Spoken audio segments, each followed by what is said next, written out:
Hi y'all! I'm really excited because we're about to clean out my bookshelf together. I am moving, I'm very excited, and every time I move, I try to be really intentional about clearing through all my items.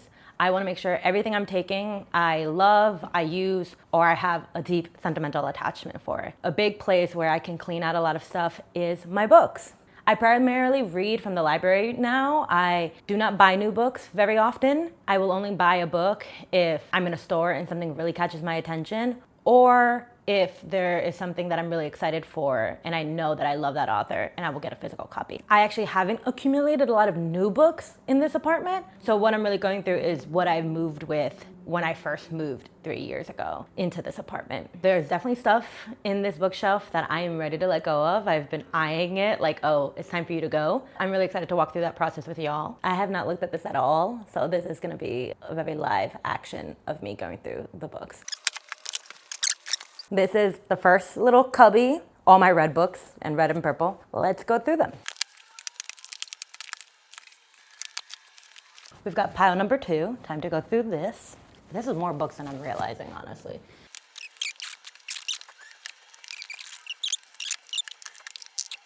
Okay. Whew. We're working. Pile number 3.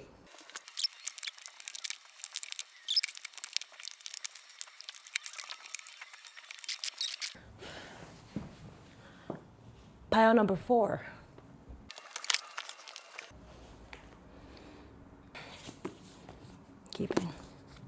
Definitely keeping this. I didn't realize I had the physical copy of this. I don't remember buying this, but I'm glad that I do. I love Giovanni's Room. Wow, look at that. 2 more to go.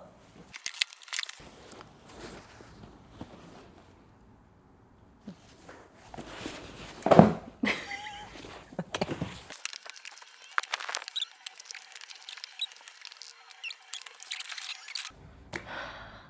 One more to go.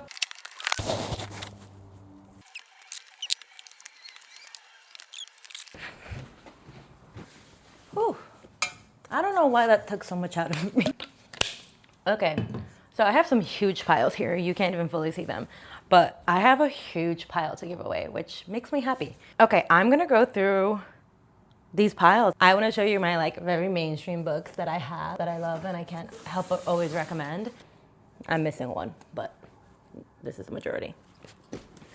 We'll do rapid fire. On Earth, We're Briefly Gorgeous by Ocean Vuong. Incredibly beautiful book. If you haven't read it, queer classic, very beloved and famous and supposed to get a movie. Let's see if it actually does. The Seven Husbands of Evelyn Hugo. 3 of the Sally Rooney's.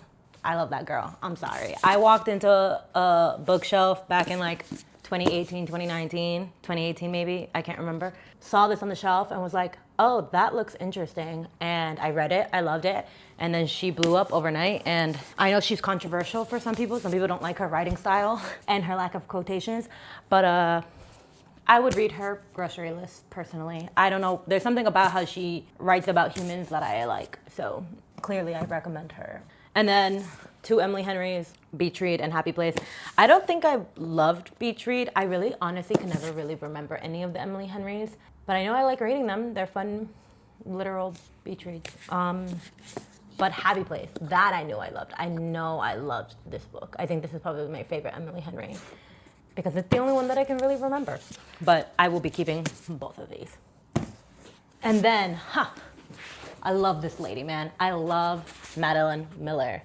Circe and the Song of Achilles burned and seared into my brain in terms of stories. They're incredible, incredible novels. And I love Greek mythology, so. And we have little fires everywhere. I don't know how people felt about this book, especially because it became a TV show, and I don't know how people felt about that either. But this book altered my brain chemistry. It made me realize that I could write a book like this in terms of theme. I really like the kind of inside of a snow globe of a society, of a town approach she takes, and I'm very interested in writing something like that. Practical Magic by Alice Hoffman. I love her. I love Alice Hoffman. Like, she is such a beautiful, beautiful writer. And if you like magical realism, because that's pretty much what she writes, but she's American, so it's not the like Latino magical realism you'll think of, but she definitely has that touch to it. This is such a great read. You have probably heard about the movie with Nicole Kidman and Sandra Bullock, which is a great movie, but the book is also really good. And then similar, if you like practical magic, Garden Spells was very much in the similar vein, and I really enjoyed that book, so I'm keeping this as well. And then lastly, in my popular books that I'm keeping, Eleanor Oliphant is perfectly fine, completely fine. This is such a heartwarming book. It is so funny, and I just feel like it's the kind of novel that can pick you up if you're feeling kind of hopeless about the world. It is really a really sweet novel. This is the pile that I'm going to give away. There are a mix of different reasons why I'm going to give these away. Some of these are because I read once and I will never read again. Some of these are I am outside of the age demographic, and I feel like I would love for this to get into the hands of somebody who is the intended age group for this, because they were great reads when I was at that age. And some are popular reads, like you can see right here, Addie LaRue, which I really enjoyed, but I didn't really feel attached to keeping. And then I also have like Daisy Six and the Jones, Daisy Jones and the Six in here. And I really love that book, but I actually prefer the audiobook, and I actually listened to it in the audiobook. Hi, Azula. So I'm going to give that away because I don't need the physical copy. And like Crying in H Mart, which was very beloved, but it just did not fully hit me the way it hit other people. So all these things, basically I'm thinking, will someone else enjoy this? If yes, then it's going away. That's a big pile. Okay. I want to go through some of the books that I read when I was in college and that changed my life, and I will be taking with me. Freshwater, this fucked me in the head. I really love this book. I don't know if I would reread it, but I'm definitely not going to give it away. Braiding Sweetgrass, such a good read if you're interested in how the indigenous people connected with our planet and how we can be more intentional about having a better relationship with our planet as individuals. Really beautiful book. All About Love, a classic read in your mid-20s. I recently half reread it. I'm probably due for a reread soon, but I can't take this out of my bookshelf. Two other reads, Asada and then Sister Outsider. I love this. I read this recently, so I'm not due for a reread, but I got this for a college course, so I am definitely due for a reread of Sister Outsider by Audre Lorde. And then Drinking Coffee Elsewhere by Zizi Packer, I also really loved in college. Being in Love by Osho. I like keeping books about love because I think our relationship to love can change as we get older. And I read this in my mid-20s, and I honestly forgot that I had this book, and I think I may reread it. Similar to All About Love, I'm never gonna get rid of that book because it's something that I would like to see my relationship to it change as I get older. Moving down from college to high school, these are three books I read in high school that I really loved and I actually would love to reread. Perks of Being a Wallflower. I loved this growing up. The Eyes Were Watching God by Zora Neale Hurston. I read this in high school and it blew my mind. I think she was one of the first Black woman authors that I ever read. I was just blown away by her storytelling and her perspective, and I just remember feeling like my eyes were opened by her writing. So I really want to reread this. And then Nick and Nora's Infinite Playlist. And this is my copy. Both this and Perks of Being a Wallflower are my copies from high school. So I will not be getting rid of these. Oh, I should have included this in my like popular reads that I'm never gonna get rid of. Aristotle and Dante, Discover the Secrets of the Universe. Such a sweet YA book, like really like tender and well written, and just a great story about growing up as a boy and growing up as a queer boy and growing up and trying to figure out what family and identity means to you. I love this book so much.